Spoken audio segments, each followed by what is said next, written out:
You are experiencing the Knuckleheads of Liberty podcast. It is May 28th, 2025, and welcome to the Knuckleheads of Liberty, where we're bringing you the people and the organizations fighting for liberty around the country and in your region. And today we have a special guest with us. We have the National Libertarian Committee Chair, Stephen Nekhaila, and he's here, and we're going to find out all about him. He's recently elected chair, so it's going to be a great interview. But before we get into that, let me introduce you to the rest of our panel. In our lower right-hand corner, we have James Just. He is normally our invisible hand, but he's very visible tonight. And in our lower left-hand corner, we have Stephen Nekhaila. And my name is Jason McPhee, and I'll be your host. So we always start out, first of all, we're going to hit we are going to hit the interview, but after we hit the interview, as far as other topics go, we're also going to talk about the big, beautiful budget. So, bill, which is, kind of a big, scary thing for a lot of libertarians out there. And we're also going to talk a little bit about some recent Maha news as well, too, at the very end. But before we get into any of that, what we always do to start the show off is we always start with our Liberty quote of the day. And this one, I think, kind of is a foreshadowing of maybe what could happen if we don't get serious about our debt issues. And this one is from Ariel Durant, and she is a co-author of The Story of Civilizations and a winner of the Medal of Freedom in 1977. And what she said is, a great civilization is not conquered from without until it has destroyed itself from within. And I mean, to me, that's like how Rome fell, right? I mean, they watched their money go to, from precious metals to pot metals. And that was kind of the sign of the end. And I think that's kind of what we're seeing, a lot of those signs here as well. What do you guys think of this quote? I really think it's really foreshadowing potentially events to come. I think it's a phenomenal quote. I mean, it's completely true. Our biggest enemy isn't a foreign adversary. It's not Russia or China or some country in the Middle East. It's, quite frankly, it's within our own borders. I think our biggest enemy is what's going on in Washington, D.C. I think there's a bit of a spiritual malaise going on in the United States. I think a lot of young people, probably the most of anybody, have lost faith in the institutions of the United States. And there's sort of this cultural nihilism that I think is starting to permeate. And the good news for libertarians is it brings people to the libertarian philosophy, because when folks have sort of lost hope in the system, then they start looking for answers. And I believe libertarianism is one of those answers that answers a lot of the questions, especially politically. And as you can see what's happening in Argentina with Javier Milei and his rise to power, they're even further down the road than we are by far. And there really wasn't any hope in Argentina. And now that Javier Milei is in charge, I was just talking to somebody from Argentina this week, actually, and she was telling me how when Javier Milei was elected, there's a renewed hope and there's results coming from a libertarian regime there. So I think it's a very libertarian solution to an age-old question. What do you do when civilization destroys itself? Well, return to principles that create civilization, and freedom is one of those important principles. So a great quote and ultimately timeless. And we probably will talk a little bit more about Milei a little bit more in the show later on, too, as we compare and contrast what's happening with Trump's big, beautiful budget bill. But what about you, James and Tim? You guys have any thoughts on this quote? Oh, I hate to quibble with minor details, but oftentimes in history, the civilizations do collapse from within, but they're actually based upon structural. I mean, I suppose you could blame them for not adapting fast enough, but I don't want to quibble. It's close enough for accuracy's sake to make the point. I think is the point is you either allow yourself either through, like us, like deficit spending, or Rome, deficit spending, that type of thing, or you destroy yourself by not seeing the economic change coming and refusing to adapt. Like, when you go from steam power to oil and to electricity, those countries who didn't adapt are the ones who suffered the longest. And so that's the It's my only quibble, and maybe I'm just in a quibbling mood today. I suspect. Tim, you gonna quibble with James on this? No, probably not. Hello, Stephen and James and Jason, you guys. Yeah, I like the quote. If we look at the Roman Empire, James brought that up. Overextending its capability to sustain itself. The death of all. The 7 stages of of empire, where you start out lean and mean, and you grow, and then you get more and more rich and wealthy and decadent and so on, and then you start falling off the table or the wagon, literally, probably, and then you start this hunger for empire, which is that's the United States. I mean, we are about as hungry as any nation has ever been, probably hungrier, and we certainly have more influence across more vast areas of the planet Earth than any other empire in the history of mankind, and it shows. We're with our debt and all that, and the debasing of our currency. So and our decadence, you could say that too. That's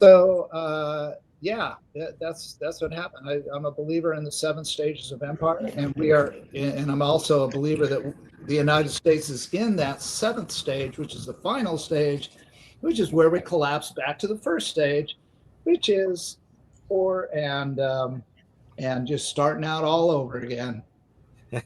Yeah, unfortunately, there's no guarantee that it always gets picked back up and headed in the right direction again. But this is a sort of a timely show because we have some hope. We have the Libertarian Party here, just like they had libertarians in Argentina as well, that we're going to talk about a little bit. But Stephen, you were recently elected chair of the party, and so I guess to start out by asking you, what do you think about the current state of the country? Sure. So I've been chair for about 90 days so far. I've been on the board of the Libertarian National Committee for 9 years. So by the time I finish this term, it'll be a decade. I used to be chairman of the Libertarian Party of Florida for 4 years. Been a candidate before. So I've put the reps in, and I've got to meet a lot of libertarians all around the country and even throughout the world, quite frankly. There's libertarians all around the world, in Argentina, in Cuba, in Russia, in Europe, all over Europe, and many of them are even elected officials. So I see a global libertarian movement with the U.S. being basically the first, and American libertarians, really leading the charge in creating a lot of the philosophy, a lot of its European American philosophy that's spread into this beautiful movement. And as far as the state of the country, I think we're, every 4 years, every year, I just look and say, wow, what an interesting time. Things seem to be getting more and more interesting as the days go by. And I've yet to be, things cease to continue to get more interesting as time goes on, we'll say. So right now I see us in a very precarious situation. We're basically headed towards what could be World War III. The federal government continues to outspend what it's making, and we are on a fiscal and monetary and potential economic cliff, depending on how things shake out in Washington. You've got an ever more increasing turnkey authoritarian regime or government. The executive branch continues to take more and more power. Congress is really just a cheerleader for whatever the president does. As we could see, and we'll talk a little bit later about the big, beautiful, the big bloated budget and how that, ironically enough, just a year ago when it was Biden's budget, the Republicans voted against it. And now it's the Democrats voting against it. And, basically a couple of congressmen. And so, things continue to get more and more interesting, and culturally we're more and more divided. And so we're in very precarious times. And there is some good. There's still hope. There's still people waking up to this fact. And I think, especially lately, I think after it's been just past Trump's 100 days, a lot of conservatives are looking at the Republican Party and saying, this isn't what I signed up for. So what else is available? There's a lot of people out there looking for something different, and the Libertarian Party for over 50 years has been the third party. We're continuing. We are the largest third party in the United States. We're Jane, on ballot. could you bring up the visual real quick? I wasn't sure if that's going to come up when I click it here. So thanks. Yep. Yeah, so this is the LP page. So while Stephen's talking here, if you want to go check out the page, it's lp.org. So. And I would encourage your viewers to, if you're interested in libertarianism or the Libertarian Party, if you're libertarian curious, head over there, take a look at our platform, see what we're about. The platform is very, very readable. We basically believe in self-ownership, maximum personal freedom, as long as you're not hurting anybody else.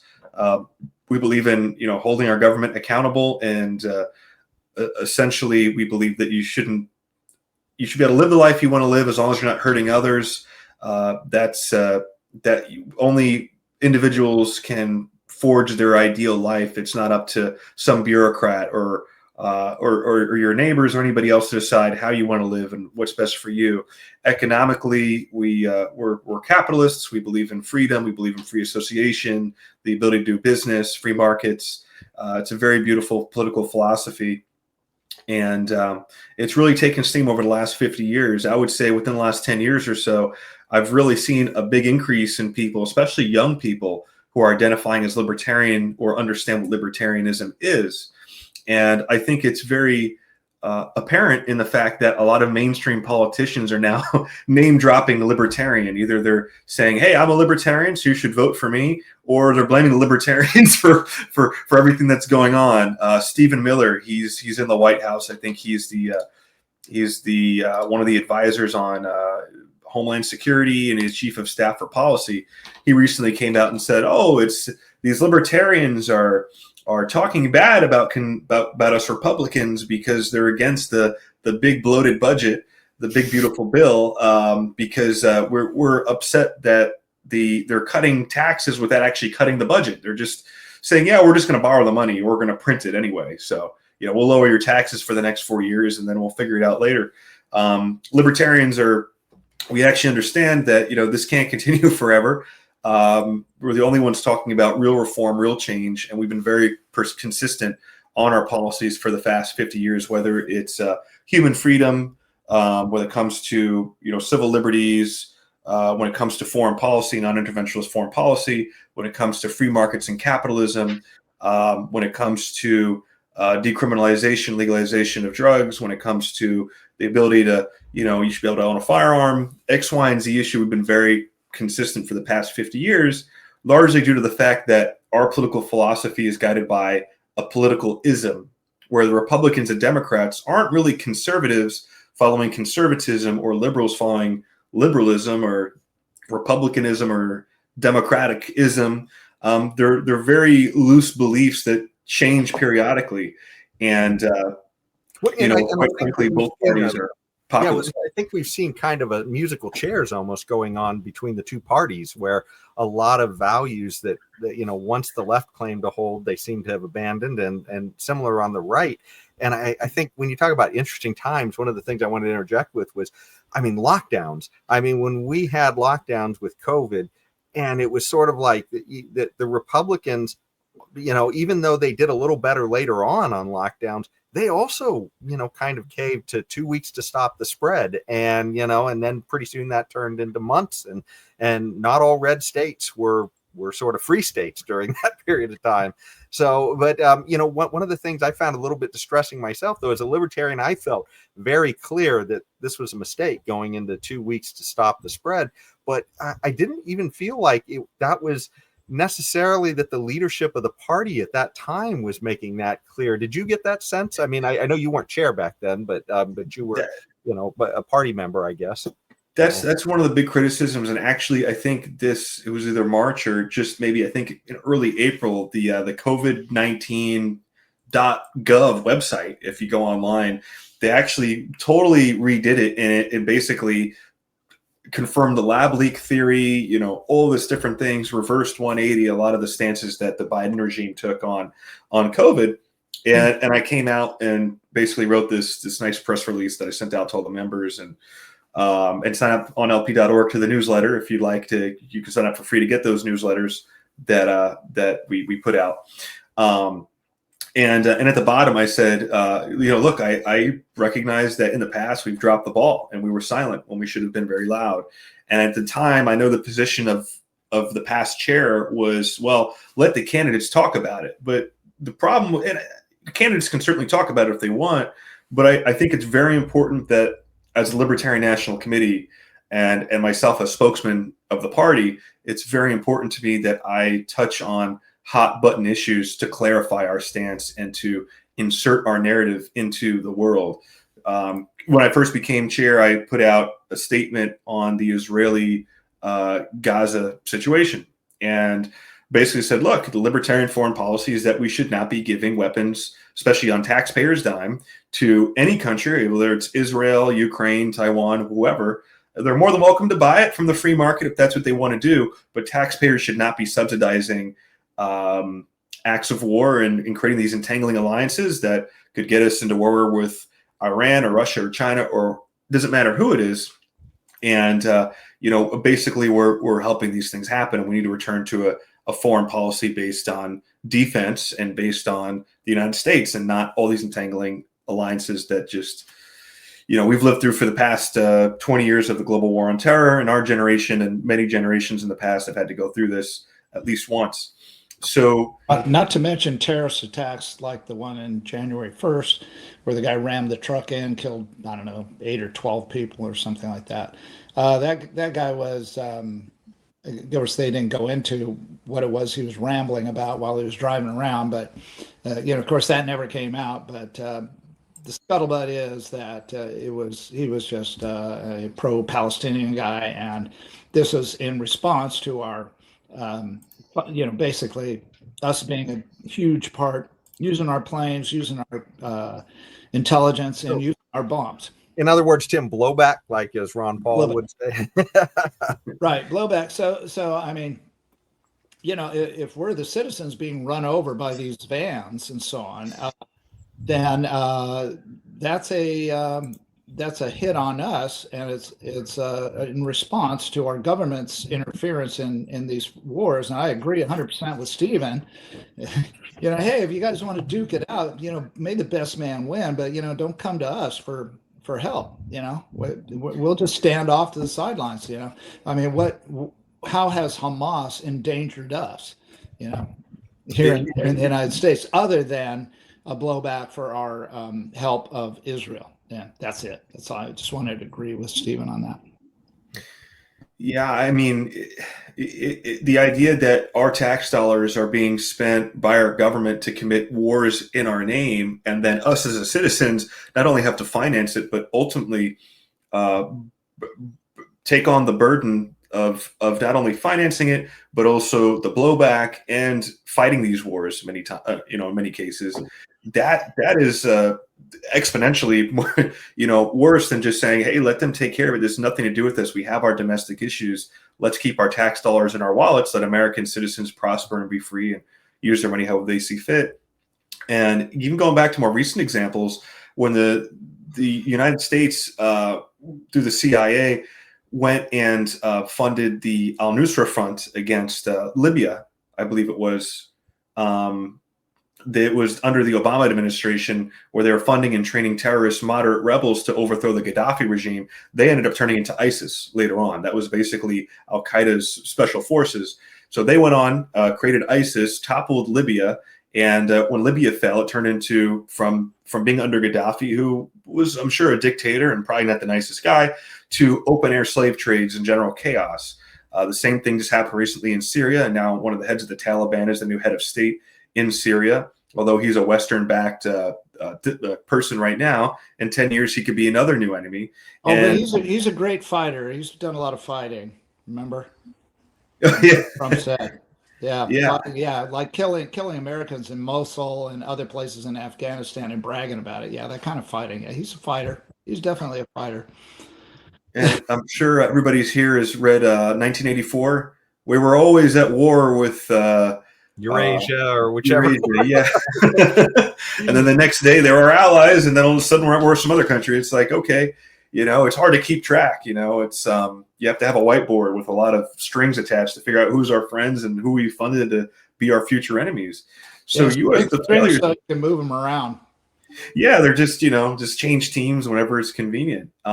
It often feels like, though, as we try to play world policemen, that we're aiming into a crowd, just hoping to hit a bad guy. I mean, it's like we're claiming that we're going after the bad guys, but it's like you said. I mean, we hit one guy, and the guy we thought we were helping turns out to be our enemy the next time around, right? I mean, it's Saddam Hussein was a U.S. asset when the United States backed him. I think it was to go to war with Iran, or they tried to fight the Iranians. I believe it was I'm pretty sure it was Iran. And I think after they went after Qatar, then we weren't so friendly with them. And so it's just moving around pieces of the chessboard. And a lot of these wars going on in the Middle East has actually been a big part of the immigration crisis in Europe. So all these things have first, second, and third order degree effects that are hard to calculate. And it's crazy to believe that the neoliberals and the neocons in DC continue to push foreign policy. And quite frankly, there's very few people in Congress that have anything. They're not trying to stop it. So it's why I think libertarianism is so important right now. I think it's why it's so important that, for me personally, I feel like we have to push the message. We have to create our own narratives and push them out into the mainstream and move that over to the window.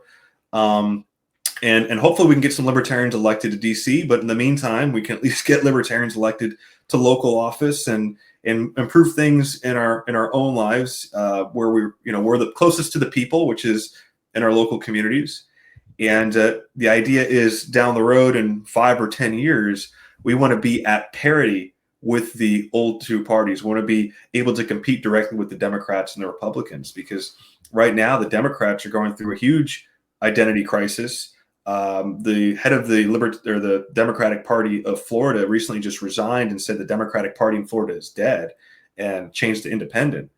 So they're going through a major crisis. And I think there's a real opportunity over the next few years, if we play our cards right, to in some areas supplant the Democrats. Well, so that's our hope.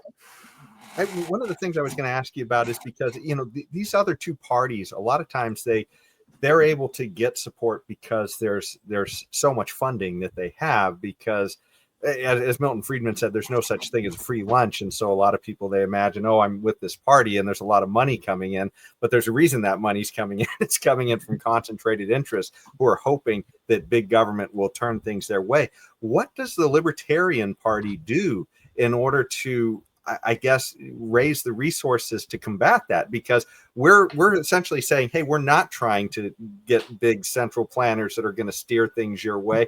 We're just trying to give you back your freedom. and a lot of times that's a hard sell. People take that for granted until it's gone, and so I'm just curious of what your thoughts are on that, of how we raise money to compete with the big boys, I guess, on this thing. Well, I think the easiest thing would be is just to sell out and say we support all the wars and we'll support any business who wants to give us money to be if they put us in charge. But in all seriousness,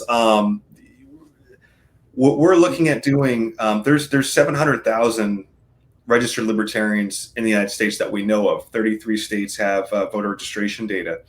And we're looking to actually go after all those 700,000 libertarians and hopefully get them to sign up and join the Libertarian Party. So that's a part of, we just relaunched what's called Project Archimedes, which was a successful project we did back in the late 90s, early 2000s that brought the biggest increase in membership and fundraising growth to the Libertarian Party ever.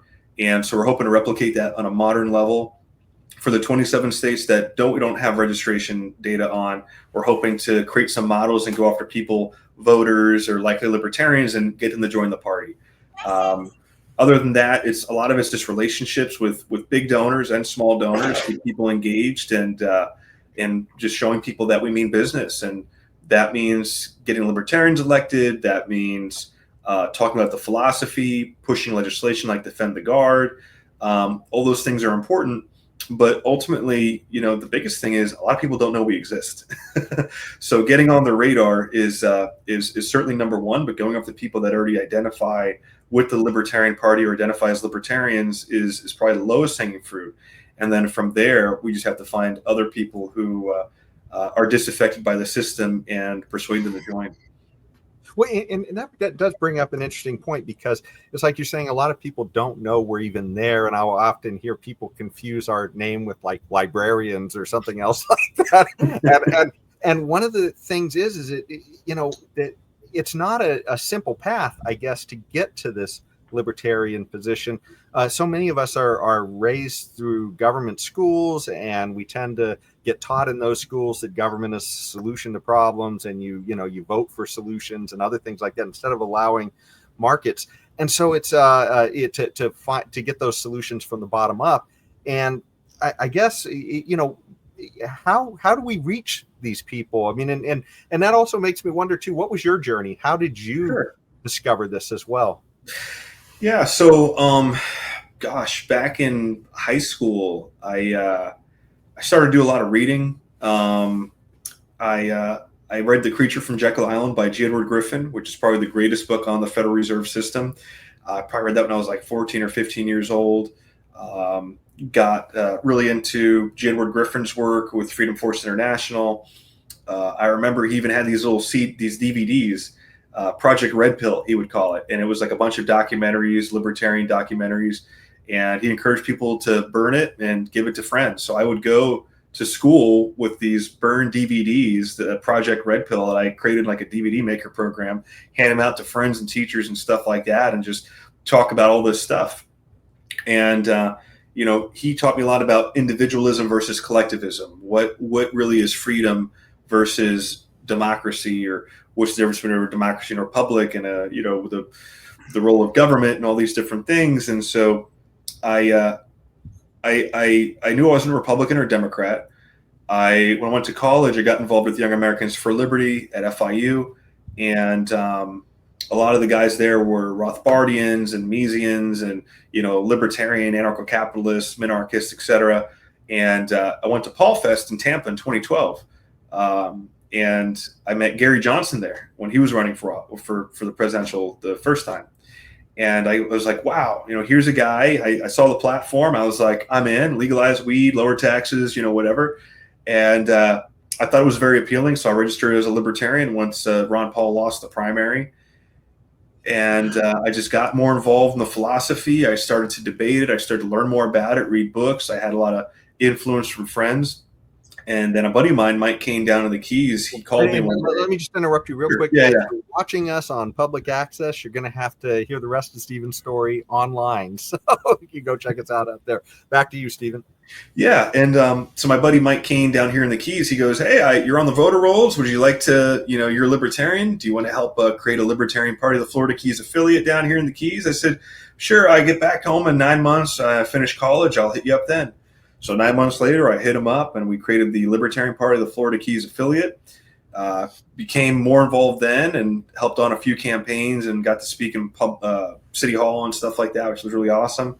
And then I got involved with the Libertarian Party of Florida, was region rep, eventually at large, became chair, got involved with the Libertarian National Committee a couple of years after I got involved in the Keys, 2016 era. Been involved ever since. And so it's kind of snowballed my journey into the party. I was involved in cryptocurrency for a little while as well out of college, and just everything kind of brought me closer and closer to the philosophy. But overall, the reason I think it attracted me so much is it seemed to be the closest thing to a panacea to most of the world's problems. I saw it as a great solution to most of the problems that we have today, at least politically, and maybe socially in some aspects as well. But I'm a true believer in the libertarian philosophy, that's for sure. And I think you asked earlier, how do we get to the people? How do I identify the people that are more likely to be libertarian?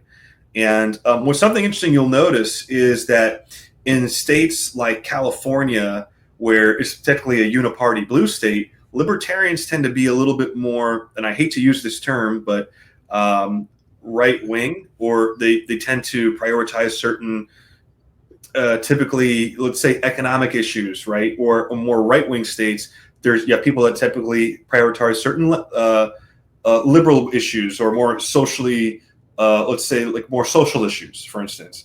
So you see this a recurring common denominator amongst libertarians tends to be, and this isn't always the case, but in general, you tend to see people who no longer trust the institutions. So if I no longer believe my government's ever going to help me, well, this philosophy that says you need to be self-sufficient, the government's not the answer, it's not coming to help you. And a lot of people come to libertarianism in many different ways. For instance, I know a lot of guys in the military that became libertarian, and they served 10 years in the military. And they're like, yeah, I mean, I saw so much waste. I saw so many things I disagreed with. And as soon as I got out, now I'm a libertarian. Like, this is my foreign policy view. I went down the rabbit hole, and now I'm here. So everybody kind of has their libertarian story, how they got here. I don't know how many people, are just like, yeah, one day I woke up and became a libertarian because my parents are libertarians, something like that. It usually doesn't happen. There's usually, something that got you here. And so I think when people realize, okay, number one, the Republicans and Democrats aren't going to fix my problems. And then number two, there's this beautiful philosophy that I think, just makes so much sense intellectually and emotionally. And libertarians tend to be very intellectually driven. It's once you're libertarian, it's once you take that red pill, it's hard to ever go back into the matrix. You kind of, everything just makes sense. It's like, oh, well, things just sort of fall into place. So, I think it's a real rabbit hole too, because for me, it was sort of John Stossel to Milton Friedman, and then Milton Friedman. Then I start finding out about these Austrians who don't quite agree with Milton Friedman, and then it's an endless rabbit hole into liberty philosophy. And then you get a bunch of libertarians in a room, and you're going to have a bunch of different ideas on the same issue. Sometimes it's there's a lot of cutting of hairs that can be done. But I think that as far as libertarians go, whether you're a classical liberal, a minarchist, an anarchist, a Milton Friedman libertarian, or some flavor in between, I mean, I think we're on a 100-mile journey, and we're arguing over the last 3 exits. Let's just get to exit number 96, and then we'll figure out, where we want to stop along the way, because the country will be such a drastically better place, and the world will be so much better if we can just get, most of what we want. It would be the most radical shift in politics that could be imaginable. Well, one thing I did want to turn the conversation just a little bit toward, I guess, party politics on this Sure. one thing. And because you've just been elected, and the last chair that you followed, they had a strategy of, I guess, trying to expand the stage, I guess, to bring other people in. And so we had a convention where we literally had Donald Trump and Robert Kennedy, among others, who were also there as well, who weren't libertarians, but they were speaking at our event. In fact, I did want to play just a little video clip so people get a sense of that. And then I just kind of want to hear your thoughts. Do you think that's the way going forward? So I'm going to play this video clip 1. Quite the media show happening at our national convention. People are referring to it informally as Libertarian Woodstock on social media. So you are inviting Donald Trump to attend. We're watching him right now in the Bronx. He'll be there tomorrow, on Saturday, I believe. RFK Jr. will also be there.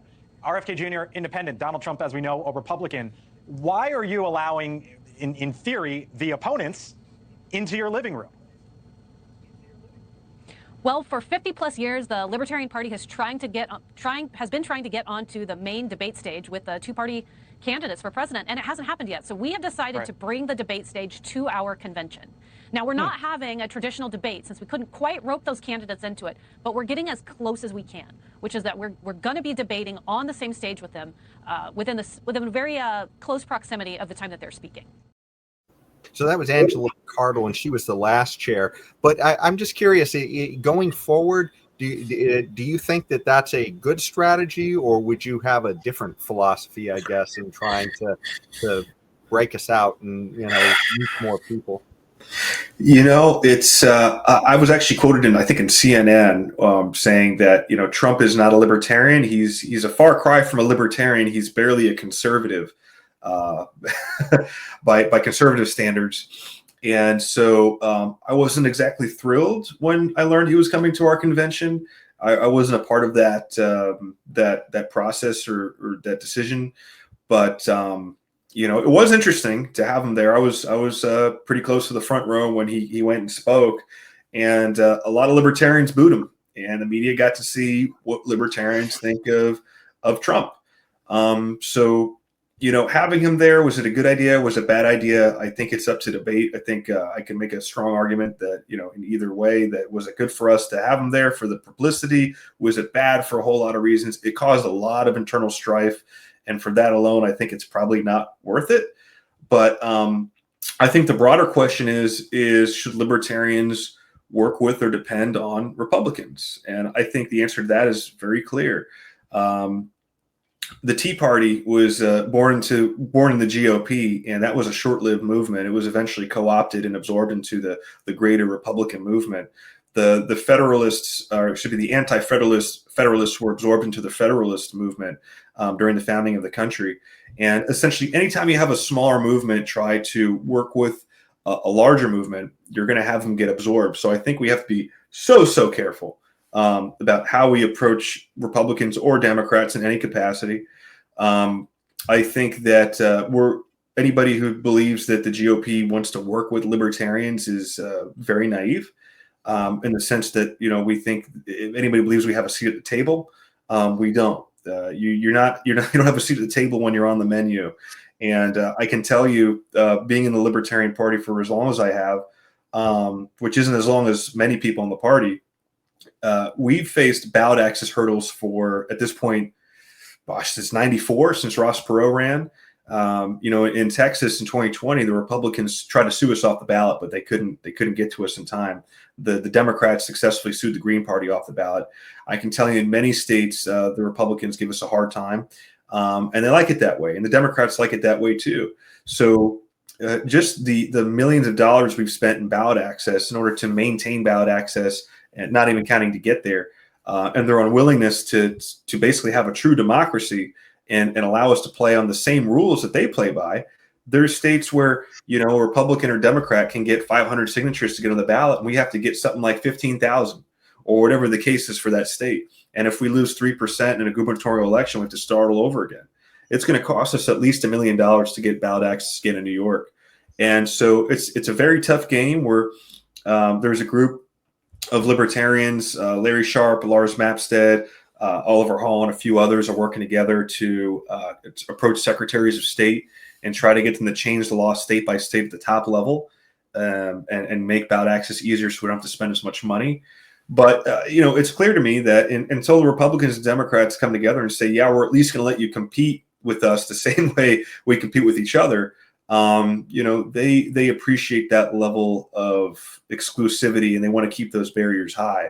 I don't think Trump is likely to ever debate one of our candidates. I know we tried in the past to get him to debate our people. We asked the Biden people if they want to debate.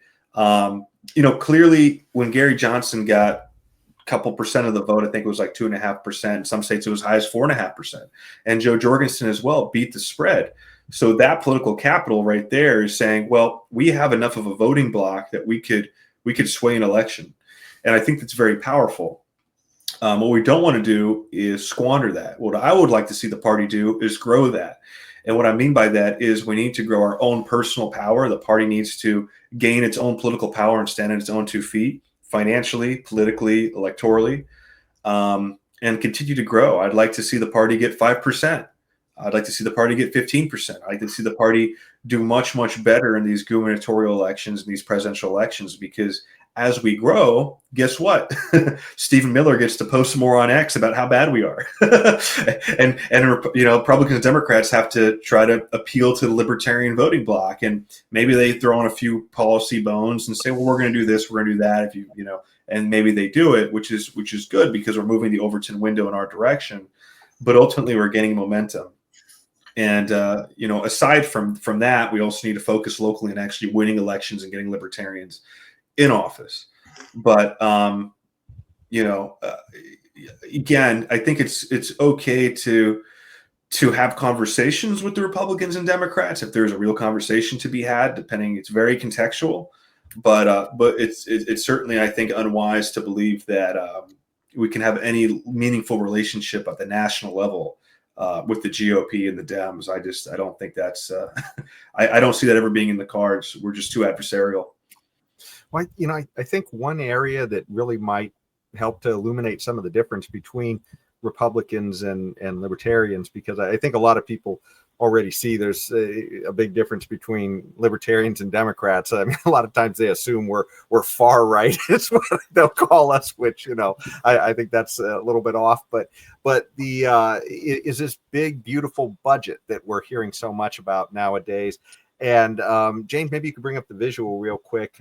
So this is a BBC article about the budget that just passed the House. And, they've got a bunch of the specifics that are in here. There's things that kind of sound good, they're taking away taxes on certain things. But the problem really is that they're not touching the spending that much. And so this is one of the problems we're seeing. And so I did have a video that I think really shows the difference between what Trump is saying is big and beautiful and what maybe some of the more liberty-oriented politicians out there like Rand Paul and Thomas Massey are saying. So maybe, James, maybe we could play KOL 2. We're working very hard on a great, big, beautiful bill, and we're trying to come up with a name. And I said, why don't we just go with the great, big, beautiful bill? That's what everyone, so we're going to probably do that. We love that bill. I won't like it if it doesn't pass. Neither will you. If it doesn't pass, your taxes are going to go up 68%. To show you how middle income this is, there'll be no tax on tips, no tax on overtime, no tax for the great seniors in Social Security. The House bill is going to add about $4 trillion to the debt ceiling. The Senate bill adds $5 trillion. There's nothing fiscally conservative about expanding the debt ceiling more than we've ever done it before. This will be the greatest increase in the debt ceiling ever, and GOP owns this now. The deficit this year will be $2.2 trillion. This bill dramatically increases deficits in the near term, but promises our government will be fiscally responsible 5 years from now. Where have we heard that before? How do you bind a future Congress to these promises? This bill is a debt bomb ticking. Congress can do funny math, fantasy math, if it wants, but bond investors don't. And this week, they sent us a message. Moody's downgraded our credit rating, and the bond investors who buy our debt and finance our debt demanded higher interest rates on the 10-year note, the 20-year note, and the 30-year note. What does this mean? Very soon, the government will be paying $16,000 of interest alone per U.S. family. And what are we telling them? Instead of taking care of that problem, we're going to give you a $1,600 tax break. Under the taxing and spending levels in this bill, we're going to rack up, the authors say, $20 trillion of new debt over the next 10 years. I'm telling you, it's closer to $30 trillion of new debt in the next 10 years. Mr. Speaker, we're not rearranging deck chairs on the Titanic tonight. We're putting coal in the boiler and setting a course for the iceberg. I was disappointed to see the massive spending bill, frankly, which increases the budget deficit, not just decrease it, and undermines the work that the DOGE team is doing. I think a bill can be big or it can be beautiful, but I don't know if it could be both. So there you have it. I think that kind of really illuminates maybe the difference between more libertarian-oriented people, even though they're sort of hiding out in the Republican Party, and maybe the rank and file of the GOP. So what are your thoughts on that, Stephen? As Justin Amash called it, the big bloated bill. I think this is really a shining moment for libertarians to say, I told you so, because I told you so. There's a lot of people, and I've just been on X for the past 90 days, so I don't know how well X actually translates into the real world, but a lot of high-profile conservative influencers are really starting to turn coat. A lot of libertarians in the libertarian movement that were Trump supporters for their own personal reasons are starting to turn coat over that and a lot of other things they've seen over the last 100 days. And I'm not surprised. I think to expect anything different than what we've seen, once the excitement and the novelty wears off of a new term of a president or a new Congress or whatever, what's the result? And you've got very principled people like Thomas Massey and Rand Paul, who Trump is attacking because they're actually true conservatives, true fiscal conservatives. And I actually put something out when Trump went after Massey the first time, not including the second time. stating that, the Libertarian Party supports Massey and appreciates the fact that he can be principled on Capitol Hill. At least somebody can. And one of the reasons that was important to me, even though he is technically a Republican, is it just shows the contrast between, if you think this is how if this is how they treat members of their own party when they're enacting our fiscal policies, imagine how they treat us, and imagine what they think of us, when we're out here spouting what we're spouting, saying what we're saying, championing what we're championing. And so, the fact that the richest man in the world, Elon Musk, who is a very successful businessman, who launches rockets into space, who's created all these businesses and wealth and jobs and, has done the American dream, he went in trying to fix DC and tried to lower the federal deficit by even $1, was unsuccessful. And he came out and said, you know what? The only thing preventing collapse is that GDP outpaces spending. So I'm just going to focus on increasing United States GDP instead. That's an easier task than getting a room of a couple hundred congressmen to actually vote to cut a deficit. So I think, as the kids would say, Elon Musk is very black-pilled at the moment. I think he's losing institutional trust like many of us already have. And I think if we continue down this road, which it seems inevitable at this point, unless something major happens, we're heading towards a fiscal cliff, which means more inflation, which means less wealth, which means degraded savings, which means basically we're heading down the path of the third world. We're turning into a second-rate country. So how long can we sustain this is to be seen. And I think historically, when you start to see those fiscal fissures start to burst, very unpredictable things can happen. The government might decide to do something crazy. They might decide to get into a new war. They might decide to, who God knows what. So culturally, things can shift. As people get poor, people get more desperate. So I think it's so important now more than ever that libertarians come out and number one, point out the hypocrisy, have our Sermon on the Mount movement where we're pointing out that, hey, the Pharisees are a bunch of hypocrites. And, this is the way. It's either it's libertarianism and what we're proposing, or, things are going to turn out very, very badly. And so, unfortunately, we don't have billions of dollars, and, we don't have members of Congress, although we did have Justin Amash for a while there. And, we certainly like our Masseys and our Rand Pauls and appreciate what they're doing, but it's certainly not enough. One of the most ironic things is during Trump's State of the Union address is when he spoke before Congress, and they all applauded the Doge findings, of all the waste, fraud, and abuse that they turned around and are now voting for. And the Republicans control the executive branch, Congress, and the judiciary. So they have no excuse not to do all the things they've been campaigning on for 2 decades. Reverse Obamacare, lower the deficit, all these great things. And there's a saying that there's no one more libertarian than a Republican when he's not in office. But as soon as he gets in office, he turns into, basically a Bernie Sanders socialist. And it was actually quite interesting when Trump was going on his tariff crusade. And he said, why does a little girl need more than 2 options for dolls? Then I just thought of when Bernie Sanders was saying, well, why does anybody need 20 brands of deodorant? I guess there's like a horseshoe, there where, it's just very interesting how politicians speak and how statists speak, and they get to the same conclusions. But yeah, our work's definitely cut out for us. That's for sure. Yeah, I think Bernie and Trump have been hitting that same crack pipe together.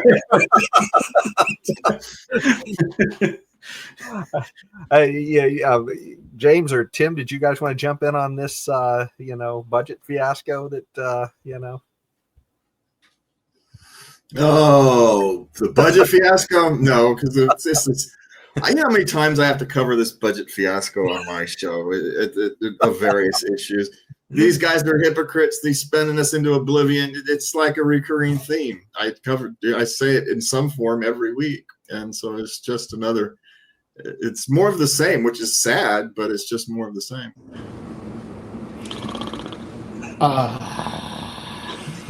Well,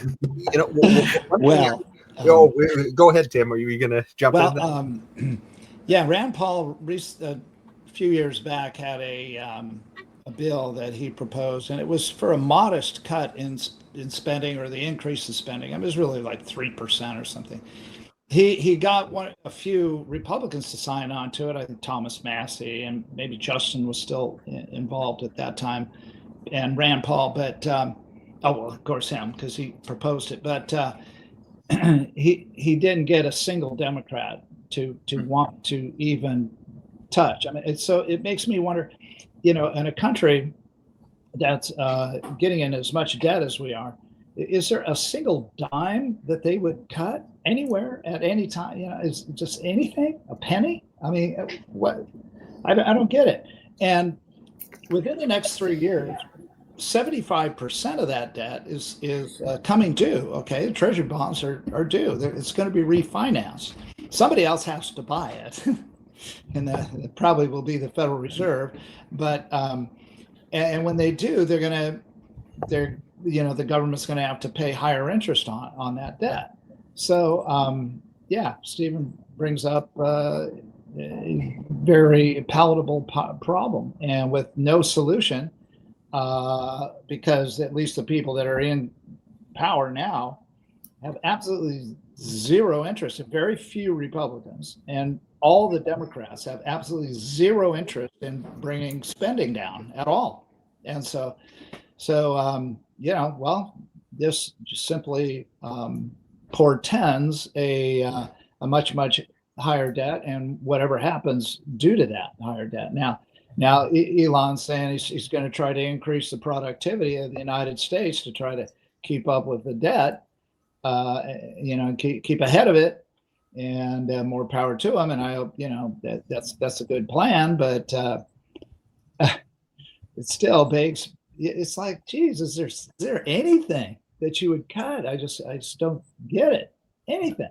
Well, Tim, we've seen it. Even the most silly spending, they will defend. Even the silliest spending on the planet, they will defend it, simply because it's helping somebody, allegedly, maybe, and that's their excuse, right? It's all emotionalism at some point.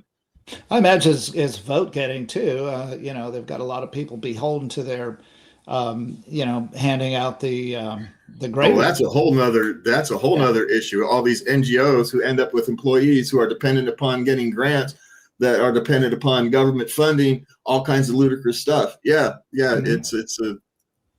It becomes a thing. I think there should be an amendment that. So let's circle back to our original quote at the beginning of the thing about crumbling from within.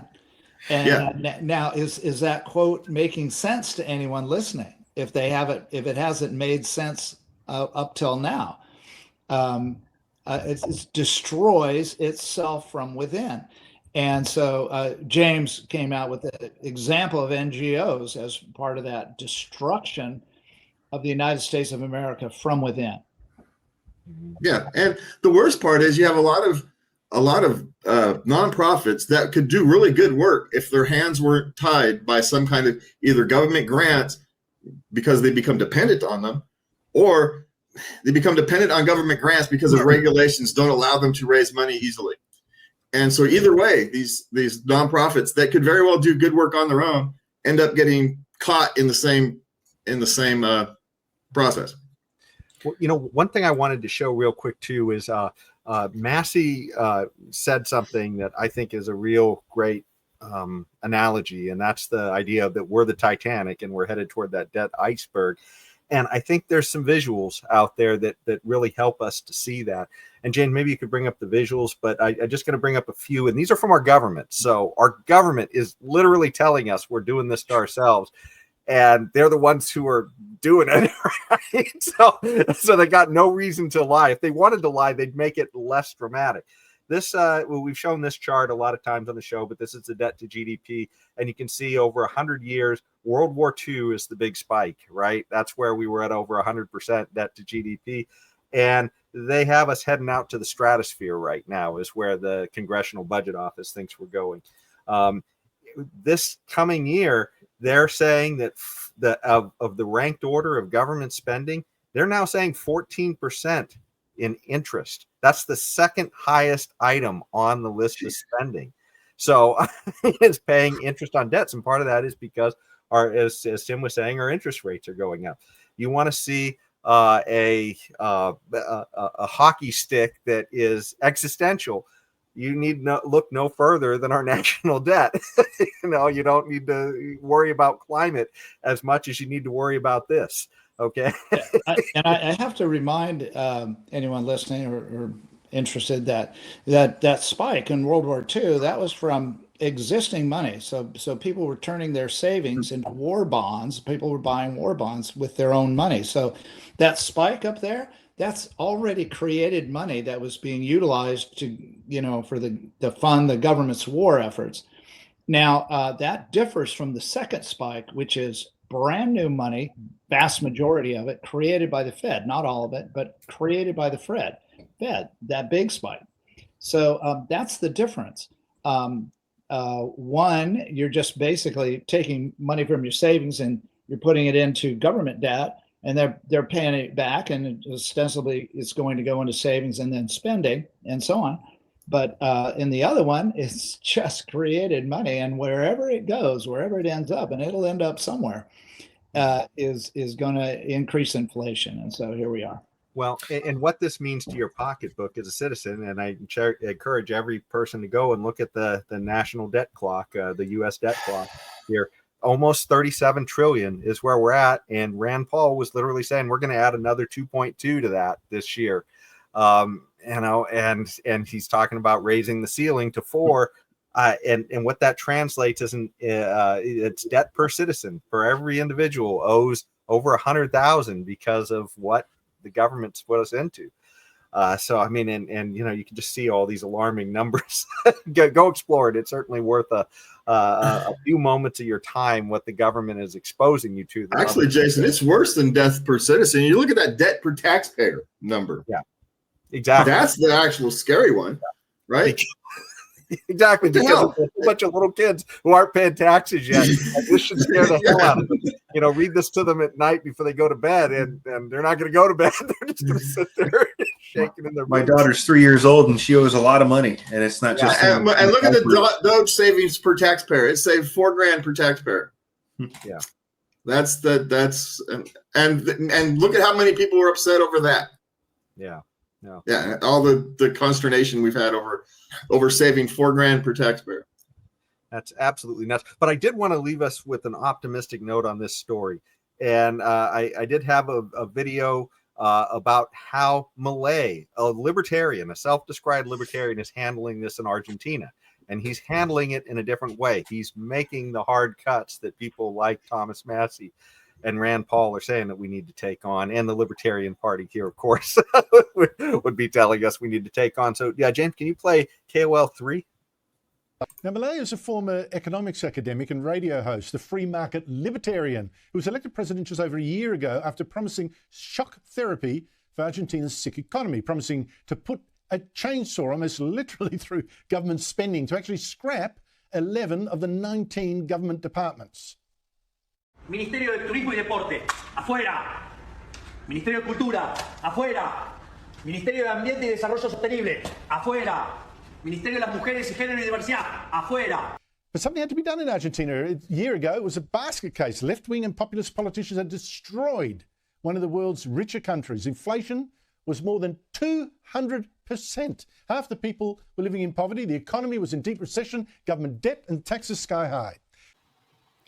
So that's who Milei is, and that's also the situation he was in, and it wasn't a good situation. So after a year, how did his libertarian philosophy carry out as the head of a country? Let's find out.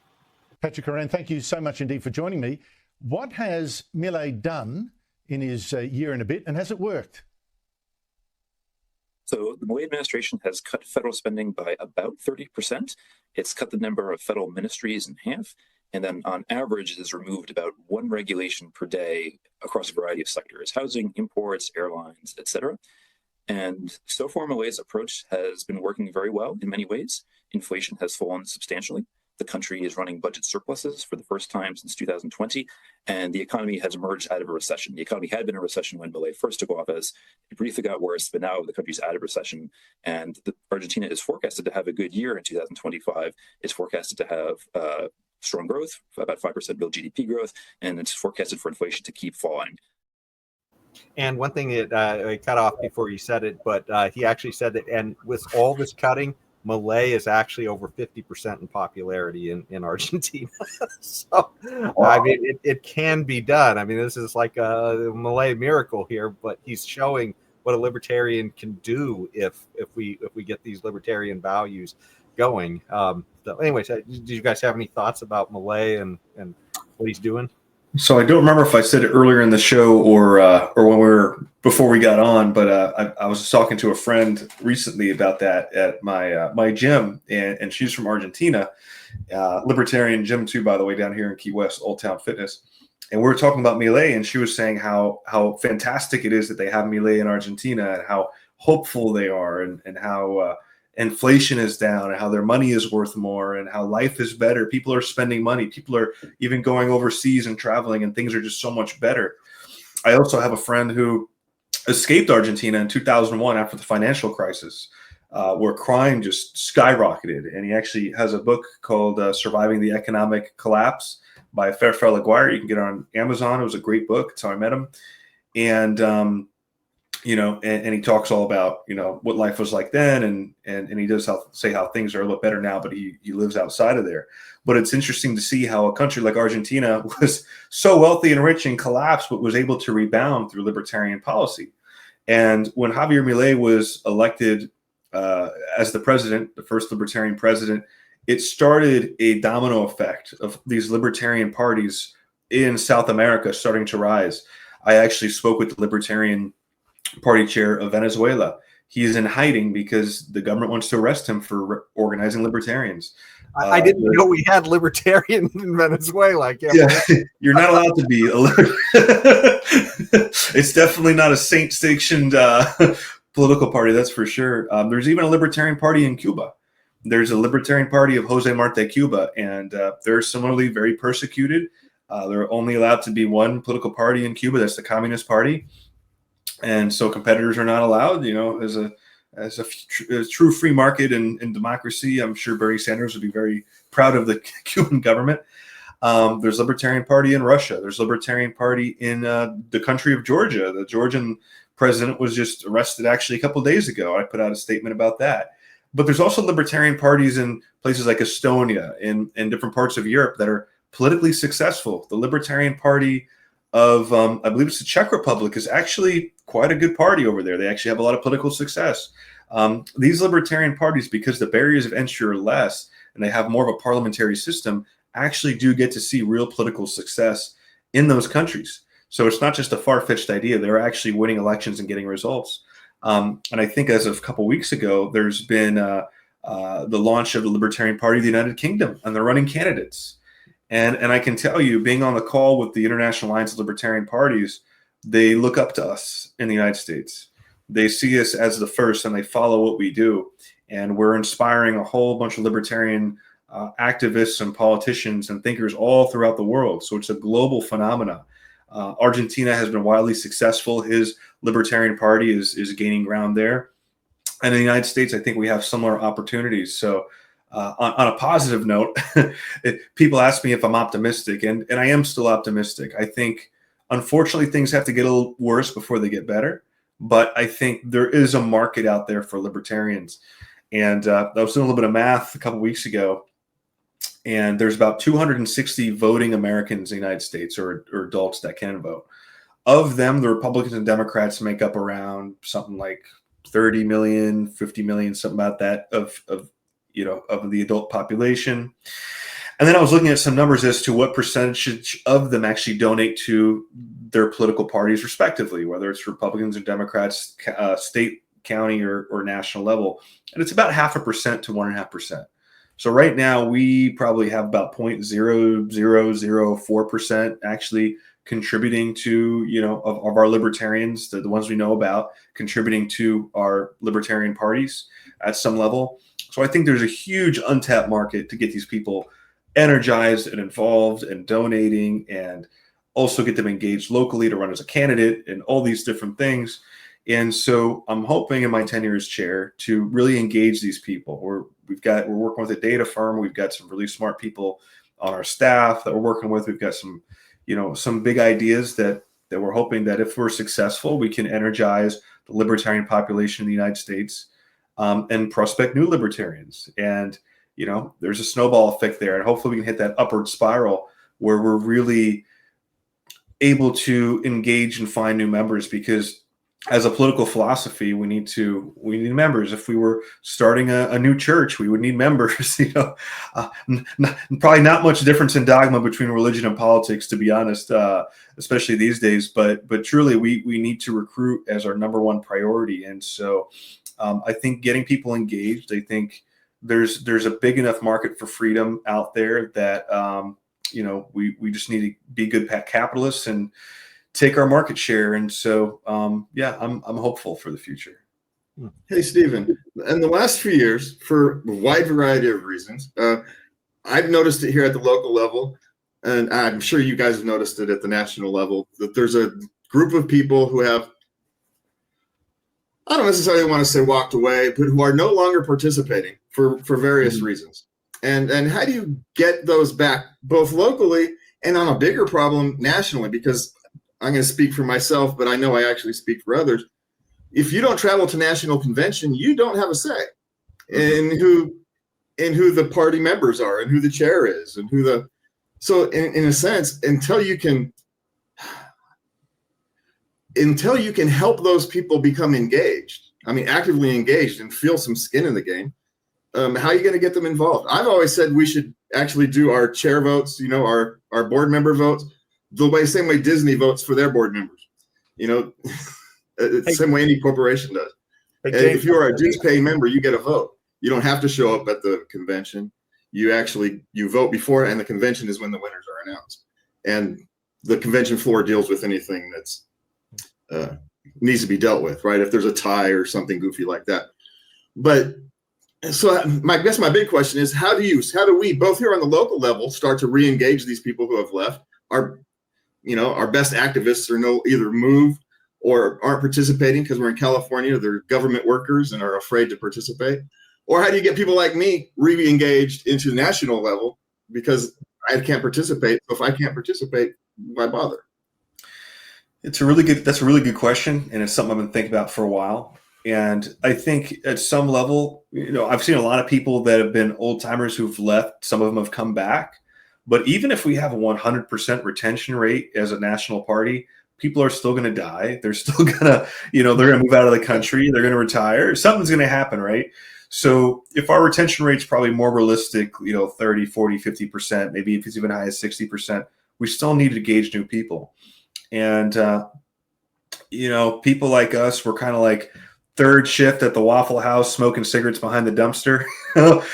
We've been doing it for a long time. And so, the new kid comes up and he's like, I'm ready to learn how to clean tables today or something like that, right? We need more new blood in the party. And I think ultimately the only way we're going to survive, it's not going to be, retention is great. Don't get me wrong. I want to keep people in the party. I want to get people to come back that have experience and skills. But I think ultimately the only solution is growing. We need to outgrow our level of loss, essentially, our level of burnout, our level of lack of retention. And so the LNC recently voted. We had a couple conversations, and we voted that, hey, our number one priority is fundraising and membership growth, full stop. And for states out there that want to be a part of that, there's a unified membership program where we can, as we onboard new members, we can also onboard them into your state party and they can donate and get involved. But we're hoping that a rising tide does raise all ships. And with this Project Archimedes, we're hoping to bring in so many new people like it did back in the 2000s, that we can bring in the next generation of new blood that hopefully will be the next chairman of the Libertarian Party, because I'm not going to be doing this forever. And, we need new people. We need candidates to run. We need people to take up local office. And so a big part of it is going to be having our arms open for new people to come in and make sure they feel welcomed and give them the tools they need to succeed. So, I hope that answers the question, but I think the simple answer is more growth.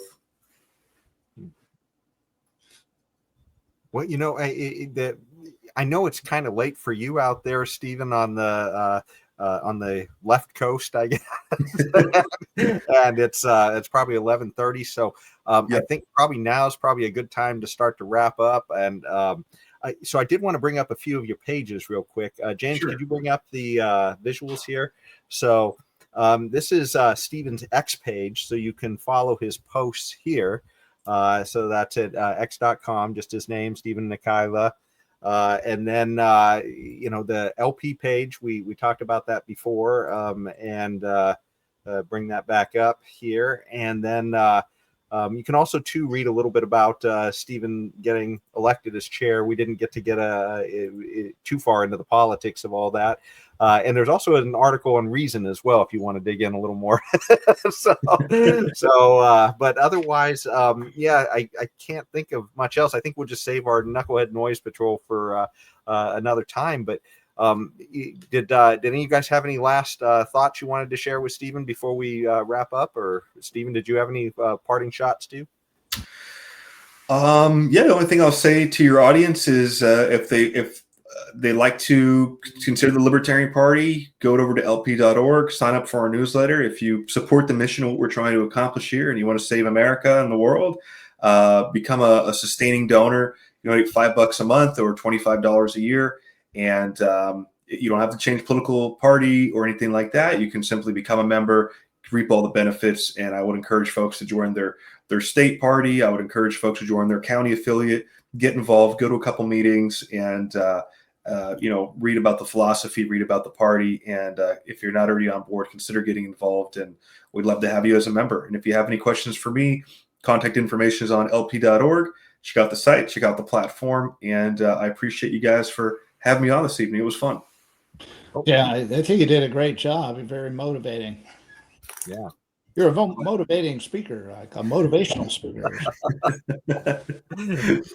No, we're definitely happy to have you there. And so I definitely encourage people to go check that site out. And before our next show, if you're watching, think about what you could do to move the ball for liberty in your community. Because as Stephen said, this is a group effort.